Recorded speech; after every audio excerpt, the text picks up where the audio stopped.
आज Doubtnut app download करें। Doubtnut पर अपने सभी गणित, रसायन विज्ञान, भौतिक विज्ञान और जीव विज्ञान के डाउट्स का करो सफाया। बस प्रश्न की फोटो खींचो, एक ही प्रश्न को क्रॉप करो और तुरंत वीडियो सोल्यूशन पाओ। अभी डाउनलोड करें। हेलो फ्रेंड्स, हमारा प्रश्न है, सिद्ध कीजिए कि पृथ्वी तल से ऊपर किसी स्थान पर गुरुत्वीय त्वरण का मान पृथ्वी के केंद्र से उस स्थान की दूरी के व्युत्क्रमानुपाती होता है। मीन्स इसमें ये बोल रहा है कि अगर गुरुत्वीय त्वरण जो है हम स्मॉल जी से डिनोट करते हैं। यह जो है अगर डिस्टेंस उसकी आर है, उसके केंद्र से उस पॉइंट की डिस्टेंस दूरी अगर आर है तो उसके व्युत्क्रमानुपाती होगा इस वर्ग के। तो हमें यही प्रूफ करना है। तो मान लेते हैं कि आपको पता है कि अगर पृथ्वी के केंद्र से आर दूरी पर कोई पिंड रखा हुआ है, अगर उसका द्रव्यमान m है, तो पृथ्वी के कारण उस पिंड पर जो है गुरुत्वाकर्षण बल लगता है। और यह गुरुत्वाकर्षण बल जो होता है Gm divided by R square के बराबर होता है। यहाँ पे कैपिटल M जो है पृथ्वी का द्रव्यमान होता है, M जो होता है उस पिंड का द्रव्यमान होता है, और R जो है पृथ्वी के केंद्र से उस पिंड की दूरी होती है। मान लेते हैं कि अगर यहाँ पे ये पृथ्वी है, इसका केंद्र ये है, इसका केंद्र यह है, और ये कैपिटल M इस पृथ्वी का द्रव्यमान है, और स्मॉल m यहाँ पे कोई पिंड रखा हुआ, उसका स्मॉल m जो है उस पिंड का द्रव्यमान है, और यहाँ से इसकी डिस्टेंस r है। तो हमें यही प्रूव करना है। तो इस पॉइंट पे जो गुरुत्वीय त्वरण होगा वह ये दूरी के व्युत्क्रमानुपाती होगा। तो इस पॉइंट पे जो है इस पृथ्वी के द्वारा जो गुरुत्वाकर्षण बल लगेगा वो लगेगा F बराबर Gm आर स्क्वायर। यहाँ पे m जो है पृथ्वी का द्रव्यमान है, m इस पिंड का द्रव्यमान है, r जो इसके केंद्र से जो इस पिंड के बीच की दूरी है। और हमें ये भी पता है कि अगर न्यूटन के द्वितीय नियम के अनुसार अगर किसी पिंड पे अगर फोर्स लगाया जाता है, अगर किसी भी पिंड पे फोर्स लगता है, तो वह फोर्स जो है उस पिंड के संवेग में परिवर्तन के बराबर होता है।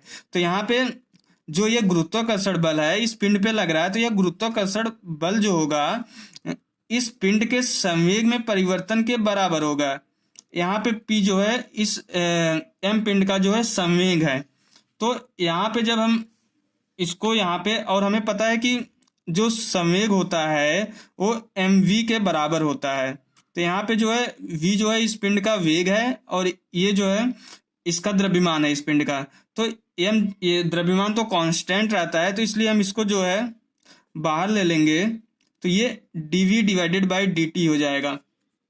और यह जो है dv डिवाइडेड बाई dt जो है यही जो है हमारा गुरुत्वीय त्वरण के बराबर होता है, क्योंकि ये वेलोसिटी है, वेलोसिटी को जो हम डिफरेंशिएट करते हैं तो वह त्वरण के बराबर आता है। और ये क्योंकि पृथ्वी की वजह से, पृथ्वी के गुरुत्वाकर्षण बल की वजह से लग रहा है, तो ये इसलिए ये जो है गुरुत्वीय त्वरण होगा। तो यहाँ पे इसकी जो वैल्यू हो जाएगी mg। तो गुरुत्वाकर्षण बल जो है mg के बराबर हो जाएगा। अब यहाँ पे जो ये वाली इक्वेशन है, यहाँ से fg की वैल्यू ये भी आई है, यहाँ से fg की वैल्यू ये भी आई है। अगर इस वाली इक्वेशन को और इस वाली इक्वेशन नंबर फर्स्ट और इक्वेशन नंबर सेकंड दोनों को अगर हम बराबर कर देंगे, दोनों बराबर है, तो इन दोनों को हम इस तरीके से लिखेंगे Gm divided by R square equal to mg। यहाँ से स्मॉल m से कैंसिल हो जाएगा। अब इस g को इस तरफ ले आएंगे और इसको इस तरफ ले जाएंगे, तो स्मॉल g की जो वैल्यू आएगी g capital M divided by R square आएगी। तो यहाँ से आप देख सकते हैं m जो है पृथ्वी का द्रव्यमान, ये भी कांस्टेंट होता है, g जो है गुरुत्वाकर्षण नियतांक होता है, ये भी कांस्टेंट होता है। तो ये गुरुत्वीय त्वरण जो होता है ये r के व्युत्क्रमानुपाती आ गया है। तो यहाँ से हम ये कह सकते हैं g व्युत्क्रमानुपाती आर स्क्वायर, मतलब दूरी के वर्ग के व्युत्क्रमानुपाती जो होता है गुरुत्वीय त्वरण। अगर पृथ्वी से किसी ऊंचाई पर रखा हुआ है, अगर उसके केंद्र से जो है उस बिंदु की दूरी जो है आर है, तो उसके वर्ग के व्युत्क्रमानुपाती होता है उस बिंदु पे गुरुत्वीय त्वरण। Okay, thank you. कक्षा 6 से 12वीं से लेकर नीट, IIT, JEE वो एडवांस के लेवल तक 1 करोड़ से ज्यादा छात्रों का भरोसा।